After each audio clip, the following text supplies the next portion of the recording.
Viewers, நாங்களுடைய Lakshmi. நீங்கள் பார்த்துருக்கிறது 0 லக்ஷ்மி. நிச்சயமாக இதை பற்றி பேசி ஆகணும், ஏன்னா கமெண்ட்ஸில் வளர ஆரம்பிச்சிருச்சு. அதை வேரோட வெட்டியே ஆகணும் அப்படிங்கிறதுனால தான்.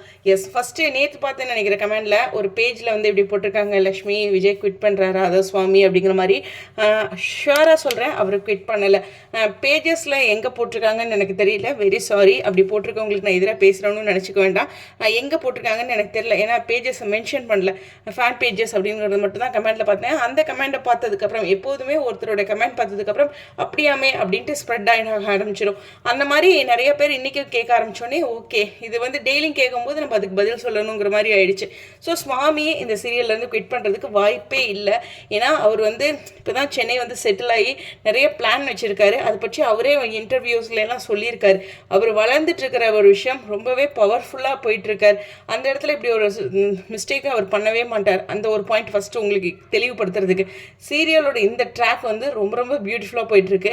அவருக்கு ஏற்ற மாதிரி நிறைய போயிட்டுருக்கு. உங்களுக்கே தெரியும், பிரவீன் மின்னட் சாருக்கும் சுவாமிக்குள்ள பாண்டிங் அப்படிங்கிறது. ஸோ அதனாலேயும் ஒரு ரீசன் கண்டிப்பாக குவிட் பண்ண மாட்டாருன்ட்டு. ஜென்ரலாகவே வந்து ஒரு நல்ல வளர்ச்சி அடைஞ்சிட்ருக்க ஒரு இதில் போயிட்டுருக்கோம். நல்லா நமக்கு பேரும் புகழும் கிடைக்குது அப்படிங்கிறதுக்கு மேலே நம்மளும் அதில் ஃபுல் எஃபர்ட் கொடுக்குறது. இப்போ பேர் புகழ் காசு இதெல்லாம் விட்டுருங்க. சுவாமி வந்து இந்த விஜய் கேரக்டரை எப்படி பார்க்குறாரு அப்படின்னா, எல்லா இடங்கள்லையுமே அவர் பதிவு பண்ணியிருக்கிறது என்னென்னா, அந்த கேரக்டராகவே நான் வாழ்ந்துட்டுருக்கேன்ட்டு. ரொம்ப ரேரான செலிப்ரிட்டிஸ் என்ன பண்ணுவாங்கன்னா, எல்லாத்துக்குமே பேஷன் நடிக்கிறதுக்குன்ட்டு. இப்போ சுவாமி, லக்ஷ்மி பிரியா, சித்து, திரவியம், அவங்களாம் பார்த்திங்கன்னா வெங்கட் அப்புறம் அது ஃபுல் எஃபர்ட் கொடுப்பாங்க. அந்த கேரக்டரை என்னென்ன பண்ண முடியுமோ எஃபர்ட் எல்லாமே கொடுப்பாங்க. நான் இந்த லிஸ்ட்டில் குறைவாக ஒரு உதாரணத்துக்கு சொல்கிறேன். இனிமேல் நிறையா செலிப்ரிட்டிஸ் இருக்காங்க. அதாவது வடிவுக்கரசி அம்மா வந்து இப்போ லேட்டஸ்ட்டாக சொல்லியிருந்தாங்க, ரீல்ஸ் எல்லாம் பண்ணிட்டு வந்துட்டு சீரியல் பண்ணுறாங்க, அந்த பாப்புலாரிட்டி ஃபாலோவர்ஸை வச்சு அப்படின்ட்டு. ஆனால் ஒரு சிலர் தான் ரொம்ப ரொம்ப எஃபர்ட் எடுத்து அந்த கேரக்டராகவே வாழ்கிறாங்கங்களாம். பவித்ராலாம் வந்து எவ்வளோ எஃபர்ட் எடுத்தாங்க.